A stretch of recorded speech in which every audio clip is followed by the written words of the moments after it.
ದಕ್ಷಿಣ ಕನ್ನಡ ಉಡುಪಿ ಜಿಲ್ಲೆಗಳಲ್ಲಿ ಸತತವಾಗಿ ವಾರಾಂತ್ಯ ಲಾಕ್ಡೌನ್ ಮುಂದುವರೆಸುತ್ತಿರುವುದರಿಂದ ಜನಸಾಮಾನ್ಯರಿಗೂ ಕೆಲ ವರ್ಗದ ವ್ಯಾಪಾರಿಗಳಿಗೂ ತೀವ್ರ ತೊಂದರೆಯಾಗಿದ್ದು ಅವೈಜ್ಞಾನಿಕ ಮತ್ತು ತಾರತಮ್ಯಗಳಿಂದ ಕೂಡಿದ ಈ ನಿರ್ಧಾರವನ್ನು ಪ್ರತಿಭಟಿಸಿ ಅಂಗಡಿ ತೆರೆದು ವ್ಯವಹಾರ ನಡೆಸಲು ಕರಾವಳಿ ಜಿಲ್ಲೆಗಳ ಜವಳಿ, ಪಾದರಕ್ಷೆ, ಫ್ಯಾನ್ಸಿ ಮುಂತಾದ ಅಂಗಡಿಗಳ ಮಾಲೀಕರು ನಿನ್ನೆ ನಡೆದ ಸಂಘದ ವಿಶೇಷ ಮಹಾಸಭೆಯಲ್ಲಿ ಒಮ್ಮತದ ನಿರ್ಣಯವನ್ನು ಕೈಗೊಂಡರು.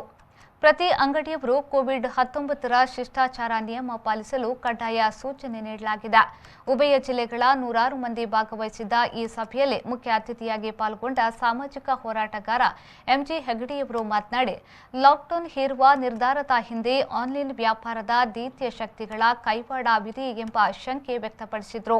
ಪ್ರಾಸ್ತಾವಿಕವಾಗಿ ಮಾತನಾಡಿದ ಎಂಬಿ ಸದಾಶಿವ ಅವರು ಸಂಘದ ಸ್ಥಾಪನೆಯ ಉದ್ದೇಶ ಇರುವವರಿಗೆ ನಡೆಸಿದ ಚಟುವಟಿಕೆಗಳು ಮತ್ತು ಲಾಕ್ಡೌನ್ ತೆರವಿಗೆ ನಡೆಸಲಾದ ಪ್ರಯತ್ನದ ವಿವರ ನೀಡಿದರು.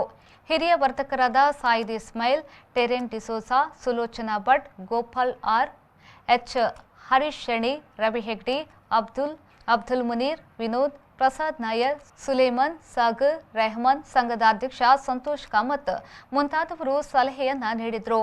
ಸದಾಶಿವರಾವ್ ಕಾರ್ಯಕ್ರಮವನ್ನು ನಿರೂಪಿಸಿದರು. ಎಂಪಿ ದಿನೇಶ್ ಸ್ವಾಗತಿಸಿದರು.